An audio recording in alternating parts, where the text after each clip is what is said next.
تصور یہ کہ منظر کی بار آئے کہ جیسے وہ روزہ قریب آ رہا ہے، جسے دیکھ کر روح یہ کہہ رہی ہے کہ میرے درد دل کا طبیب آ رہا ہے۔ الہی میں قربان تیرے کرم کے، الہی میں قربان تیرے کرم کے کہ میرے کام میرا نصیب آ رہا ہے۔ جو اظہار پہنچا تو دنیا کہے گی کہ در شام پر غریب آ رہا ہے۔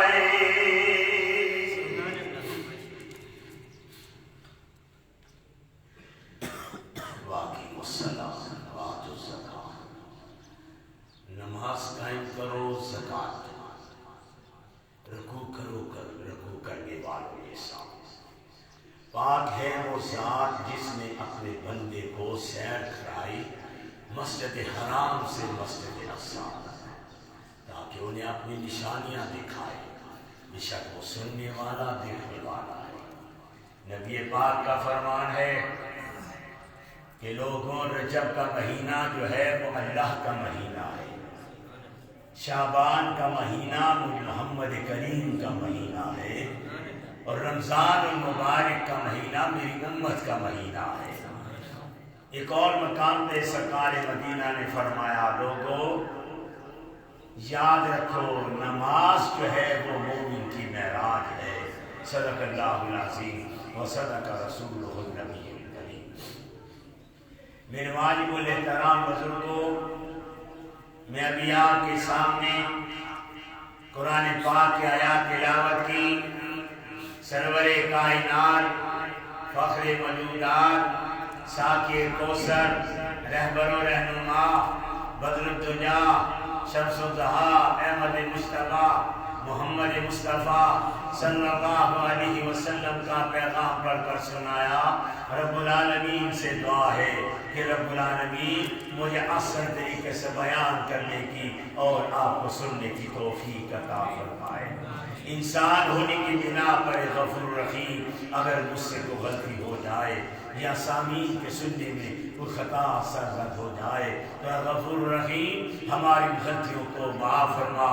میرے بیان کر لینے کے بعد، سامعین کے سننے کے بعد، خدایا ہم سب کو اس پر عمل کرنے کی بھی توفیق عطا فرما۔ دعائے الفاظ کے بعد مختصر سے وقت کے لیے جو میں نے اپنی تقریر کا موضوع رکھا ہے وہ گزشتہ جمعے والا ہی ہے، یعنی معراج النبی صلی اللہ علیہ وسلم۔ آج اس ہی موضوع کو آگے بڑھایا جائے گا۔ آپ کو میں آج بتاؤں گا کہ اللہ تعالیٰ نے میرے نبی کو کیا مقام عطا کیا، میرے نبی کو کیا رتبہ عطا کیا، میرے نبی پاک کو کیا شان عطا کی، وہ آج آپ کے دلوں میں بٹھانا چاہتا ہوں تاکہ آپ کو بھی فخر ہو کہ اللہ تعالیٰ نے کس نبی کا کلمہ پڑھنے کی آپ کو توفیق دے رکھی ہے۔ اللہ نے ہمارا بھی کتنا اونچا مقام بنا رکھا ہے کہ اللہ تعالیٰ نے اتنے پیارے نبی کا ہم سب کو غلام بنا رکھا ہے۔ اب حقیقت کیا ہے؟ معراج رسول کیا ہے؟ معراج رسول سے ہمیں سبق کیا ملتا ہے؟ معراج رسول سے ہمیں درس کیا ملتا ہے؟ اللہ تعالیٰ نے اپنے نبی کو معراج کرایا، عرش معلیٰ پہ بلایا، اللہ نے میرے نبی سے باتیں بھی کی، اللہ نے میرے نبی کو تحفے بھی دیے، اللہ کے نبی نے وہ تحفے لے کر زمین پر بھی آئے۔ اب سوال یہ پیدا ہوتا ہے کہ اللہ تعالیٰ نے نبی پاک کو کیا تحفے عطا کیے، لیکن ایک بات ذہن میں آتی ہے، وہ یہ کہ جب کوئی دوست کسی دوست کو ملنے کے لیے جاتا ہے نا تو اپنے ساتھ کوئی تحفہ لے کے جاتا ہے، کوئی پھولوں کا گلدستہ لے کے جاتا ہے، کوئی مٹھائی کا ڈبہ لے کے جاتا ہے، کوئی اور چیزیں، کوئی عطر لے کے جاتا ہے، کوئی پرفیوم لے کے جاتا ہے کہ یار خالی ہاتھ جانا اچھا نہیں لگتا، دوست کے گھر جانے کے لیے کوئی نہ کوئی تحفہ لے کے جانا پڑتا ہے۔ اب اللہ اپنے نبی کو بلا رہا ہے تو سوال یہ پیدا ہوتا ہے کہ میرے نبی پاک اللہ سے ملاقات کرنے کے لیے تشریف لے کے جا رہے ہیں، تو میرا نبی پاک اللہ کے سامنے کون سا تحفہ لے کر جا رہا ہے؟ کون سی چیز ہے جو میرا نبی اللہ کے سامنے پیش کرنا چاہ رہا ہے؟ اللہ کو تو کسی تحفے کی ضرورت نہیں، کائنات ساری اس کی ہے۔ تو سوال یہ پیدا ہوتا ہے کہ اللہ تعالیٰ نے اپنے نبی کو معراج کرایا۔ اب سوال میں نے گزشتہ میں یہی سوال چھوڑا تھا، میں نے آخری تقریر کے لمحات میں یہ آپ کو بتایا تھا کہ اللہ تعالیٰ نے اپنے نبی کو جسم سمیت، روح سمیت عرش معلیٰ پہ بلایا۔ یہ بچے یا خاموش ہو جائیں، نیچے آ شور نہ کرو۔ میں جو بات کر رہا تھا کہ اللہ تعالیٰ نے اپنے نبی کو عرش معلیٰ پہ بلایا، تو گزشتہ جمعے میں نے آپ کو بتایا کہ اللہ تعالیٰ نے اپنے نبی کو جسم سمیت، روح سمیت، ہاتھ کے ساتھ، زبان کے ساتھ، آنکھوں کے ساتھ، دماغ کے ساتھ، پاؤں مبارک کے ساتھ، ہاتھوں کے ساتھ، یعنی جلد کے ساتھ، روح کے ساتھ، ہڈیوں سمیت، جسم سمیت، یعنی پورے کا پورا وجود اللہ تعالیٰ نے عرش معلیٰ پہ اپنے نبی کو زندہ لے کر گیا۔ اللہ کے نبی کو فرمایا کہ میرے نبی اوپر جسم سمیت آؤ، اوپر روح سمیت آؤ، میں خدا آپ سے ملاقات کرنا چاہتا ہوں۔ اب سوال دنیا کے سائنسدان کہتے ہیں کہ یارو نبی کیسے اوپر چلا گیا بغیر خلائی لباس کے، بغیر جہاز کے؟ یہاں سے یعنی جو ہم جس سمندر میں رہتے ہیں نا اسے ہوا کا سمندر کہتے ہیں، یعنی ہم لوگ جو ہم انسان لوگ ہیں نا یہ ہم ہوا کے سمندر میں رہتے ہیں۔ اللہ نے جو مچھلیاں اور مخلوقات بنا رکھی ہے نا وہ پانی کے سمندر میں اپنی زندگی گزارتی ہے۔ اللہ نے ہر ایک کی زندگی کا سسٹم الگ الگ رکھا ہے۔ اب پانی کی مخلوق جو ہے، مچھلیاں جو ہیں وہ پانی کے اندر زندہ رہ سکتی ہیں، پانی ان کے لیے دریا اللہ نے زندگی کا سبب بنا رکھا ہے۔ اگر پانی کے بغیر انہیں نکال دیا جائے وہ مر جاتی ہے۔ اسی طرح اللہ نے ہم انسانوں کے لیے ہوا کا سمندر بنا رکھا ہے۔ اگر ہم ہوا کے سمندر سے باہر نکال لیں تو پھر ہماری روح ختم، ہمارا جسم پھٹ جائے گا، ہمارے جسم کے ریزے ریزے ہو جائیں گے۔ اگر یہاں سے یعنی یوں سمجھے کہ 60 میل کے فاصلے پر ہوا کا سلسلہ بند ہو جاتا ہے، ہوا کا سمندر ختم ہو جاتا ہے۔ اب سوال یہ پیدا ہوتا ہے کہ جب 60 میل کے فاصلے پر ہوا کا سمندر ختم ہو گیا تو حضور کریم بغیر سانس کے اوپر کیسے گئے؟ اللہ نے نبی کے جسم کو بغیر ہوا کے کیسے زندہ رکھا اور کس طرح اوپر لے کر گئے؟ چلو مان لیا کہ ہوا کے سمندر سے خدا اپنے نبی کو اوپر لے گیا، تو پھر سورج سے اپنے آپ کو کیسے بچایا ہوگا؟ سورج اتنا بڑا ہے کہ سورج کی شعاؤں سے نبی کیسے گزرا ہوگا؟ پھر چاند میں سے نبی کیسے گزرا ہوگا؟ پھر عرش معلیٰ پہ کیسے پہنچا ہوگا؟ جسم سمیت، روح سمیت، میرے نبی کا بھی وہی جسم مبارک تھا جو گوشت کا بنا ہوا تھا، تو پھر اللہ تعالیٰ اپنے نبی کو کیسے عرش معلیٰ پر لے کر گیا؟ جسم سمیت لے کر گیا۔ ہوا کا سمندر ختم ہو گیا۔ دنیا کے لوگ کہتے ہیں کہ سورج کی شعاؤں سے اللہ نے اپنے نبی کو یہ سورج کی گرمی سے کیسے بچایا ہوگا؟ نبی کا جسم سورج میں سے کیسے گزر کے گیا ہوگا؟ تو اللہ کہتا ہے اگر تجھے میرے نبی کی معراج پر شک ہے نا تو میں تجھے بتاتا ہوں کہ وہ دیکھ، اللہ تعالیٰ کہتا ہے کہ دیکھو میں نے حضرت ابراہیم علیہ السلام کے لیے جب نمرود نے آگ جلائی نا تو اتنی بڑی آگ تھی، اتنی بڑی آگ تھی کہ اوپر سے کوئی سمندر، اوپر سے کوئی پرندہ بھی گزرتا، اس کے لاؤ سے سمندر وہ جو پرندہ تھا وہ بھی جل کے خاک ہو جاتا، بالکل تباہ ہو جاتا۔ اتنی سخت وہ آگ تھی۔ اس آگ کے اندر نبی کو ڈالا گیا، اس کے اندر حضرت ابراہیم کو ڈالا گیا۔ تو رب العالمین قرآن پاک میں ارشاد فرماتی کہ نمرود کہنے لگا من فعل هذا بآلهتنا إنه لمن الظالمین۔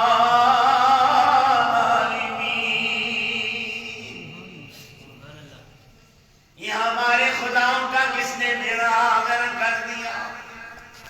فرمایا کہ ابراہیم نے یہ سارے بت مارے، نمرود نے میرے نبی کے لیے آگ لگائی، حضرت ابراہیم کے لیے آگ جلائی، حضرت ابراہیم کو منجی کے اندر ڈال کر، رسیوں سے باندھ کر، ہاتھ پاؤں باندھ کر، اللہ کے نبی کو جب آگ کے اندر ڈالا گیا، اتنی بھڑکتی آگ میں ڈالا گیا، قرآن کہتا ہے کہ جب حضرت ابراہیم آگ کے اندر جا رہے تھے، اللہ تعالیٰ نے کہا ابراہیم جا اس آگ کو میرا حکم دے کہ آگ میرا نبی آ رہا ہے، قلنا یا نار کونی بردن و سلام علی ابراہیم۔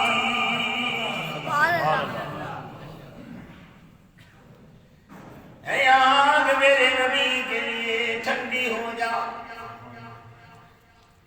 خبردار میرے نبی کو نقصان نہ پہنچانا، خبردار میرے نبی کا کوئی بار ضائع نہ کرنا، خبردار میرے نبی کو جسم میں کوئی نقصان نہ پہنچانا۔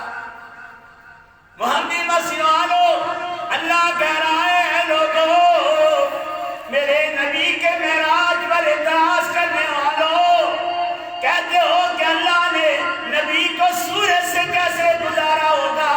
اللہ کہتا ہے دنیا والوں، اگر میں خلیل کے لیے آپ کو گلزار بنا سکتا ہوں تو سورج کو اپنے نبی کے لیے کیوں نہیں گلزار بنا سکتا؟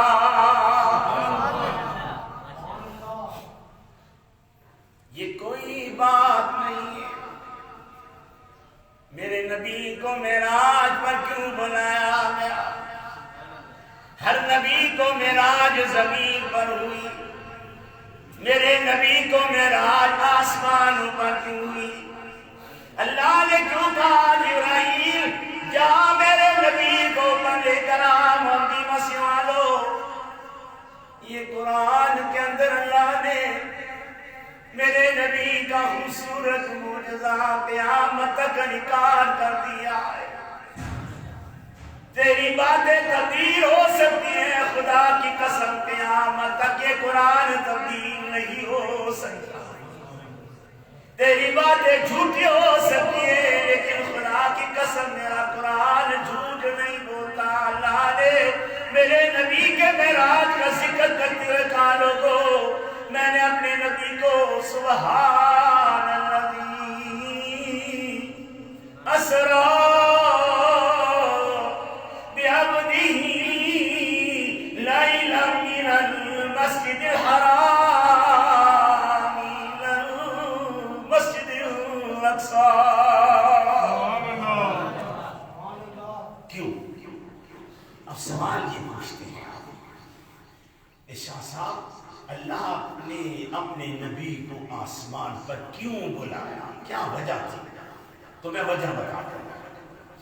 وجہ یہ تھی کہ جب پوری کائنات کے اندر یہ ہول مچ گئی کہ اللہ اپنے نبی کو دنیا میں بھیجا ہوا ہے، اب اللہ اپنے نبی کو ایک عظیم معجزہ دینے والا ہے، کچھ بھی کرا سکتا ہے اللہ اپنے نبی کو، کوئی بھی معجزہ دے سکتا ہے، کہیں بھی سیر کرا سکتا ہے۔ اب یہ بات جب چلی تو زمین اور آسمان کے درمیان ایک مناظرہ ہوا، وہ مناظرہ آپ کو سناتا ہوں۔ زمین آسمان کے ساتھ اور آسمان زمین کے ساتھ مناظرہ کر رہے ہیں۔ آسمان کہتا ہے زمین کو کہ زمین یہ دیکھ اللہ نے میرا کتنا رتبہ رکھا ہے۔ انہوں نے کہا کون سا رتبہ؟ انہوں نے کہا دیکھ میں بلندیوں پر ہوں، تو نیچے، زمین نیچے پڑی ہوئی ہے، تو نیچے ہے، میں اوپر ہوں۔ اوپر والا بلندیوں پہ ہوتا ہے، اوپر والا عزت والا ہوتا ہے، اوپر والا مقام والا ہوتا ہے۔ اللہ نے تجھے حقیر بنا کے نیچے مٹی میں رکھ دیا، تجھے زمین تجھے نیچے تخت پہ رکھ دیا۔ اللہ نے میرا اوپر مقام بنا دیا۔ زمین کہنے لگی اے آسمان یہ کوئی بات نہیں، کوئی اور بات کر، یہ کیا بات کرنا چاہ رہا ہے؟ پھر آسمان نے کہا کہ دیکھ زمین، اللہ نے مجھے کتنی نعمتوں سے نوازا ہے۔ انہوں نے کہا کیڑی نعمتیں تیرے پاس؟ انہوں نے کہا میرے پاس بڑی نعمتیں ہیں، اللہ نے میرے کو بہت سی نعمتوں سے نواز رکھا ہے۔ زمین کہتی ہے اچھا تو پھر بتا تیرے کو اللہ نے کیڑی کیڑی نعمتیں دی، تو اپنی کن نعمتوں میں تکبر کر رہا ہے؟ کون سی نعمت ہے تیرے پاس؟ محمدی مسیح والو، معراج رسول سمجھنے کے لیے میں آپ کو آسان زبان پہ سمجھانے کا طریقہ بتا رہا ہوں کہ آسمان کہتا ہے کہ زمین میرا رتبہ زیادہ ہے، میں بلندیوں پر ہوں، تو نیچے ہے، تو نیچے پڑی ہوئی ہے۔ اللہ نے مجھے نعمتوں سے نواز رکھا ہے۔ زمین اور آسمان کا مناظرہ ہو رہا ہے، آپس میں گفتگو ہو رہی ہے، ایک دوسرے کی نعمتیں گنوائی جا رہی ہیں، ایک نعمتیں دوسرے کی بڑھائی جا رہی ہیں۔ آسمان کہنے لگا اے زمین، اللہ نے میرا رتبہ زیادہ رکھا ہے۔ زمین کہنے لگی تیرا کیا رتبہ ہے؟ آسمان کہنے لگا زمین یہ دیکھ اللہ نے میرے سینے میں سورج سجا رکھا ہے، اللہ نے میرے سینے میں چاند بنا رکھا ہے، اللہ نے میرے سینے میں ستارے سجا رکھے، اللہ نے میرے سینے میں سیارے چمچا رکھے، اللہ نے میرے پہ رونق لگا رکھی ہے۔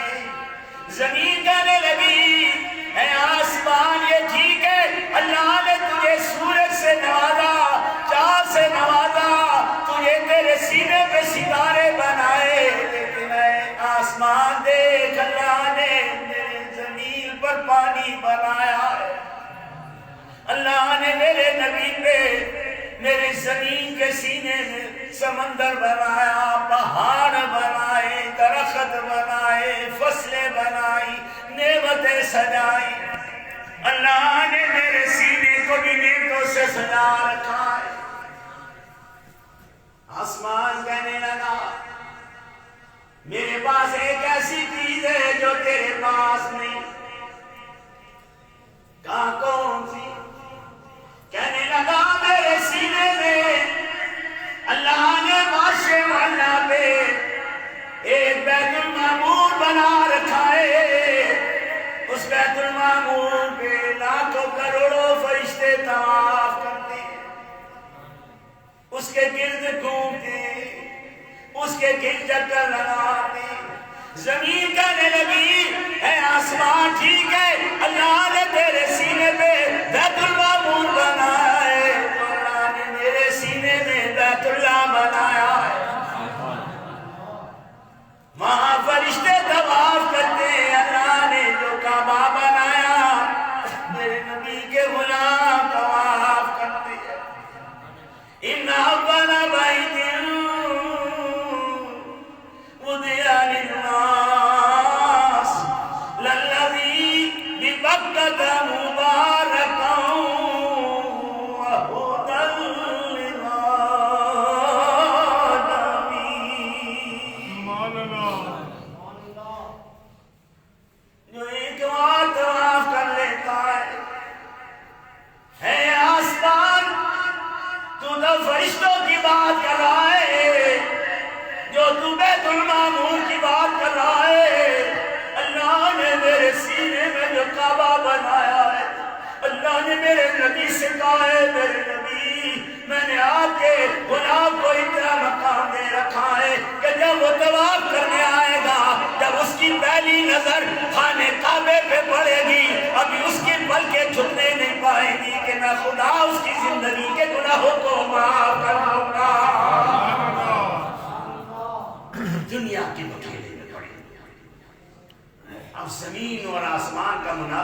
نہیں ہوا، ابھی جاری ہے۔ اب آسمان نے ایک اور بات کر دی جس پر زمین رونے لگی، رو کر اللہ سے دعا مانگنے لگی۔ آسمان نے کون سی ایسی بات کر دی جس پر زمین رونے لگی؟ آسمان کہتا ہے ٹھیک ہے، تو نے تو ہر بات کا مثبت جواب دے کر میری زبان چپ کرائی ہے نا، لیکن ایک بات میں تجھے زمین بتانے لگا۔ نے کہا کون سی بات؟ آسمان نے بات کی، اس نے کہا دیکھ میرے پاس فرشتے ہیں، میرے پاس ستارے ہیں، میرے پاس سیارے ہیں، میرے پاس بڑے بڑے آسمان ہیں، ساتوں آسمان اللہ نے میرے پاس رکھے ہوئے ہیں، یہ ساری نعمتیں اللہ نے میرے پاس رکھے ہوئے ہیں، اور سب سے بڑی بات کہ عرش معلیٰ پر میرا خدا رہتا ہے۔ یہ زمین نے سنا تو زمین کہنے لگی اچھا عرش پہ خدا رہتا ہے؟ تو زمین رو کر کہنے لگی اے آسمان پھر تو مجھے بھی حقیر نہ سمجھنا، اللہ نے مجھے بھی بڑا رتبہ دے رکھا ہے۔ آسمان کہنے لگا کہ اے زمین میرے عرش پہ خدا رہتا ہے۔ زمین میں بڑا اونچی آواز پہ کہنے لگی اے آسمان یہ ٹھیک ہے کہ عرش پہ خدا رہتا ہے، لیکن یاد رکھ میرے فرش پہ میرا مصطفیٰ رہتا ہے۔ اللہ اکبر، یا رسول اللہ، یا علی۔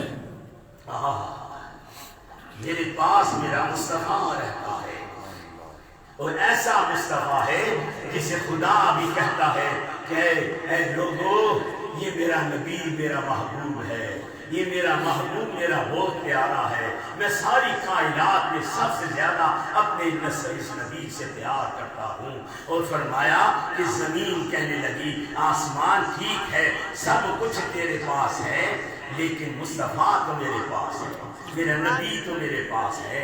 یہ دیکھ میرا نبی مکہ کی گلیوں میں گھوم رہا ہے، یہ دیکھ میرا نبی مدینہ کی گلیوں میں گھوم رہا ہے، یہ دیکھ میرا نبی کتنا حسین و جمیل ہے، یہ دیکھ اللہ ne کتنا کائنات کا خوبصورت نبی میرے سینے پہ سجا رکھا ہے۔ آسمان نے یہ بات سنی، آسمان رونے لگا۔ اللہ نے کہا ہے آسمان کیوں رو رہا ہے؟ اللہ زمین کہہ رہی ہے میرے سینے میں میرا مصطفیٰ رہتا ہے، میرے سینے میں کائنات نبی کائنات کا نبی رہتا ہے۔ اللہ مجھے نبی کی زیارت کرا، اللہ مجھے نبی کا چہرہ دکھا۔ آسمان رونے لگا۔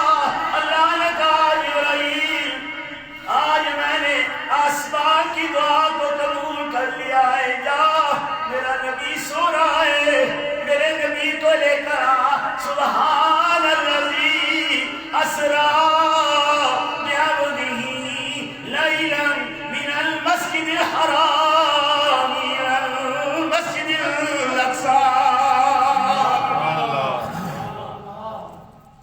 اللہ نے نبی کو پھر آسمانوں پہ بلایا، فرمایا کہ محمدی مسجد والوں اللہ تعالیٰ نے میرے نبی کو 2 سفر کرائے۔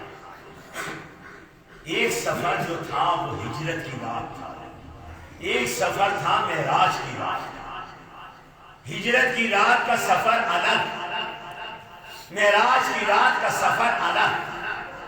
اللہ نے ہجرت کی رات کا بھی رفیق سفر ساتھ رکھا، اللہ نے معراج کی رات بھی رفیق سفر ساتھ رکھا۔ معراج کی رات رفیق سفر کون تھا؟ ہجرت کی رات رفیق سفر کون تھا؟ تو اللہ تعالیٰ نے بتایا محمدی مسجد والوں، اللہ نے کہا دنیا والوں سنو، میں نے اپنے نبی کو 2 سفر کرائے، ایک سفر معراج کی رات کرایا، ایک سفر ہجرت کی رات کرایا۔ رفیق سفر میں نے معراج کی رات بھی رکھا، اور جسے رفیق سفر بنایا اسے میں نے جبرائیل بنایا۔ ہجرت کی رات جسے میں نے رفیق سفر بنایا اسے ابو بکر صدیق بنایا۔ اللہ کہتا ہے دنیا والوں جو معراج کی رات رفیق رفیق سفر جبرائیل بنا.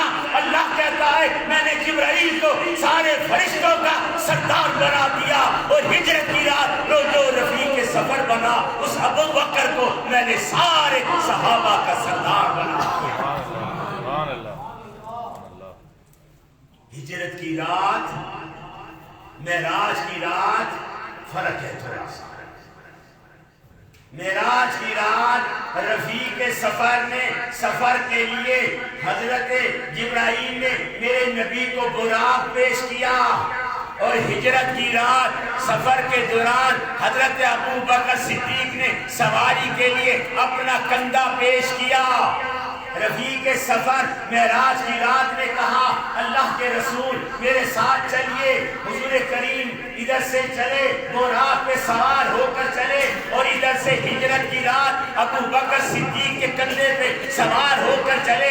اب دونوں کے رفیق سفر پہ ایک جگہ عجیب بات آ گئی کہ آدھے راستے پہ رفیق سفر معراج کی رات والا کہتا ہے کہ اے اللہ میں اب اس نبی کے ساتھ اوپر نہیں جا سکتا, میرے پہ ہمت نہیں ہے, میرے پر جل جائیں گے, مجھے یہیں پہ رہنے دے. محمدی مسیح والو اللہ نے دنیا کو بتا دیا کہ معراج کی رات رفیق سفر میرے نبی کو آدھے راستے پہ چھوڑ کے واپس آ گیا, جبرائیل واپس آ گیا. لیکن ہجرت کی رات کا رفیق سفر میرے نبی سے ایسے جڑا کہ دنیا سے پردہ کرنے کے بعد بھی ابھی تک وہ رفیق سفر میرے نبی کے ساتھ سو رہا. میرے نبی نے ہجرت کی رات رفیق سفر کو میرے نبی کے قدموں پہ سلا دیا کہ ابو بکر جا میرے نبی کے قدموں میں قیامت تک سوتا رہے, قیامت تک نبی کی زیارت کرتا رہے, نبی کے چہرے کو دیکھتا رہے. اللہ نے کہا جبرائیل اب جاؤ میرے نبی کو بلا کے لاؤ, میرا نبی جو ہے ام ہانی کے گھر سو رہے ہیں, انہیں جاؤ اور بتاؤ. اب جبرائیل آئے, یا اللہ کیا کروں؟ فرمایا کہ میرے نبی آرام کر رہا ہے, دروازہ نہ کھٹکھٹانا, دروازہ نہ کھٹکھٹانا, چھت سے آرام سے اوپر سے جا کر میرے نبی کی تلیوں پہ بوسہ دینا. میرا نبی اٹھے گا, میرے نبی کو کہنا کہ یا رسول اللہ اللہ نے آپ کو بلایا ہے, اللہ آپ سے ملنا چاہتے ہیں, اللہ تعالیٰ آپ سے بات کرنا چاہتے ہیں, اللہ تعالیٰ آپ سے گفتگو کرنا چاہتے ہیں. حضرت جبرائیل کہتے ہیں کہ میں جب نبی پاک کے حجرے میں آیا نا محمدی مسجد والوں, تو حضور کریم کی تلیوں کو بوسہ دیا, تلیوں کو بوسہ دیا, نبی پاک کی آنکھ کھل گئی. حضرت جبرائیل نے کہا اللہ کے رسول باہر تشریف لے چلیے, آپ کے لیے براق آیا ہوا ہے, آپ کو سفر پہ لے کے جانا ہے. حضرت جبرائیل فرماتے ہیں یارو میں نے جب نبی پاک کی تلیوں کو بوسہ دیا, میں تو ساروں کو بتایا کرتا ہوں کہ میں نے جنت دیکھی مزہ نہیں آیا, میں نے حوریں دیکھی مزہ نہیں آیا, میں نے جنت کی نہریں دیکھی مزہ آیا, مجھے کہیں بھی مزہ نہیں آیا. میں نے جنت دیکھی, میں نے جنت کی گلیاں دیکھی, مجھے مزہ نہیں آیا. لیکن خدا کی قسم میں نے جب نبی کی گلیوں پہ بوسہ دیا کتنا مزہ مجھے نبی کی گلیوں میں آیا, مجھے اتنا جنت کی گلیوں میں نہیں آیا.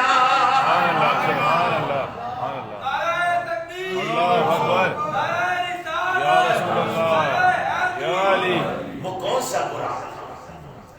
اللہ نے جب جبرائیل سے کہا نا محمدی مسیح والو معراج رسول کی اتنی لمبی گفتگو ہے, میرا نبی عرش پر کیسے گئے, میرے نبی بیت المقدس پہ ہزاروں میل دور کیسے گئے, صرف رات کے سفر پہ کیسے گئے, یہی تو میں آپ کو آج بتانے لگا ہوں کہ معراج کی رسول اللہ تعالیٰ معراج کو سبحان سے شروع کر رہا ہے. اب سبحان کا آپ کو پتہ ہونا چاہیے کہ اللہ تعالیٰ نے معراج رسول کو سبحان سے کیوں شروع کیا. اللہ نے کیوں کہا سبحان اللہ, سبحان سے کیوں شروع کیا؟ سبحان کا معنی اگر آپ کو سمجھ آ گیا تو سمجھ لیں معراج رسول آپ کو سمجھ آ گیا.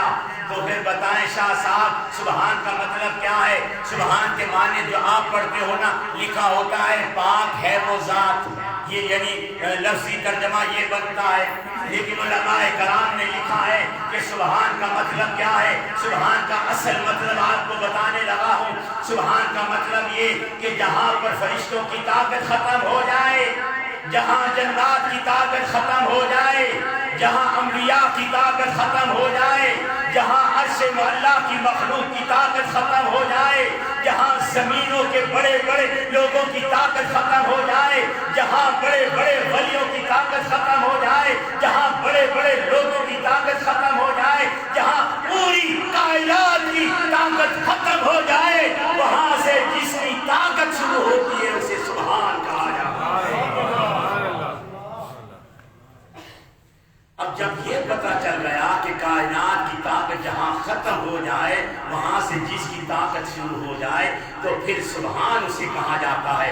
اللہ یہ کہہ رہا ہے لوگوں یہ نہ دیکھو میرا نبی اوپر کیسے چلا گیا, یہ دیکھو کہ میرے نبی کو اوپر لے جانے والا کتنی طاقت والا ہے. سبحان اللہ, کتنا بڑا ہے جس نے میرے نبی کو بغیر خلائی لباس کے, بغیر جہاز کے, پھٹے پرانے کپڑوں میں میرے نبی کے پرانی قمیص پہنی ہوئی ہے, پھٹی پرانی تہمت باندھ رکھی ہے, نہلین مبارک پہن رکھے ہیں. میرے نبی نے سادہ سا لباس پہنا ہوا ہے, کوئی خلائی جہاز نہیں, کوئی خلائی لباس نہیں. اللہ نے جبرائیل کو کہا جبرائیل جاؤ جنت میں براق کھڑے ہوئے ہیں, ان براقوں میں سے ایک براق لے جا اور میرے نبی کو اس پہ سوار کر کے لیا.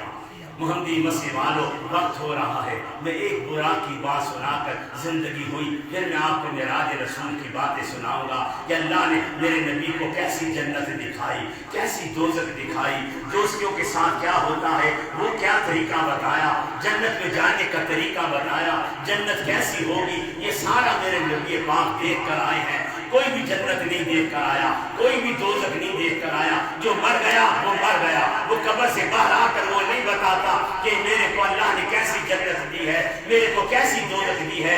اللہ تعالیٰ نے پوری کائنات کے اندر جنت اور دوزخ صرف میرے نبی پاک کو دکھانے کے بعد کہا میرے محبوب اپنی آنکھوں سے جنت دیکھ کر جا.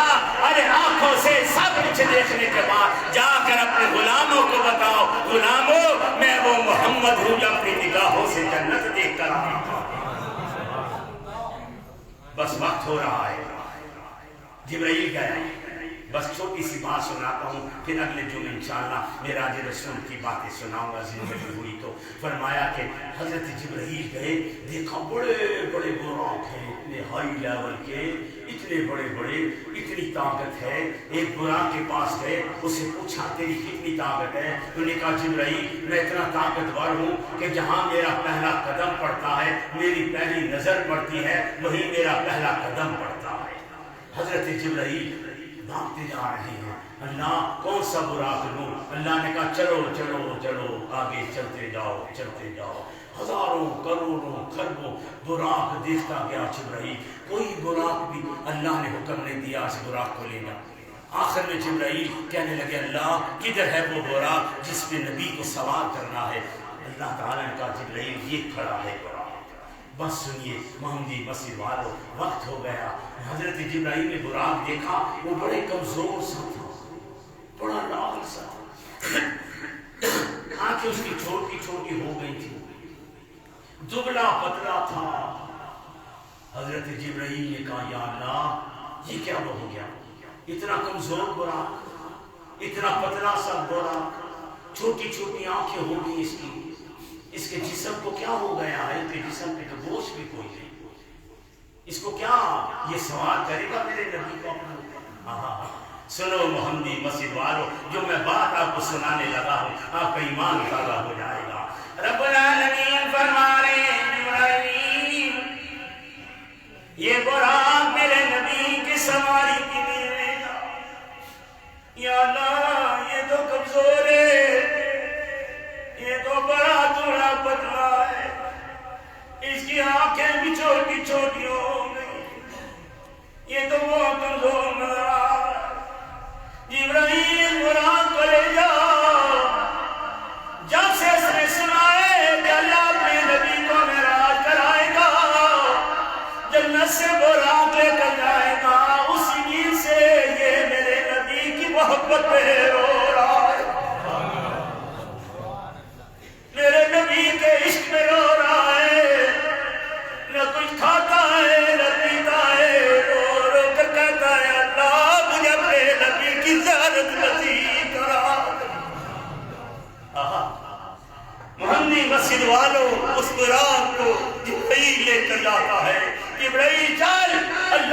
تیری مراد کو قبول کر لیا ہے، آج میں تجھے دنیا کائنات کے نبی کا چہرہ دکھاتا ہوں، دنیا کائنات کے نبی کی زیارت کراتا ہوں۔ وہ براق کتنا تیزی سے اچھلا، اتنی طاقت آئی، وہ عاشق براق کہنے لگا ارے جبرائیل میں تو صدیوں سے نبی کی غلامی میں رو رہا ہوں، نبی کے عشق میں رو رہا ہوں، نبی کی محبت میں رو رہا ہوں، آؤ محمدی مسجد والوں یہی محبت اپنے دلوں میں پیدا کرو، یہی عشق اپنے دلوں میں پیدا کرو، یہی عشق رسول اپنے دلوں میں لے کر آ۔ ارے جہاں نبی کا ذکر ہو وہاں تیرا چہرہ کھل جانا چاہیے، وہاں تیرا دل خوش ہونا چاہیے۔ اللہ کہتا ہے لوگوں اگر زمین پر تو میرے مصطفیٰ کو خوش کرے گا، عرش والا خدا تیرے سے خود خوش ہو جائے گا۔ اللہ مجھے آپ سب کو اس پر عمل کی توفیق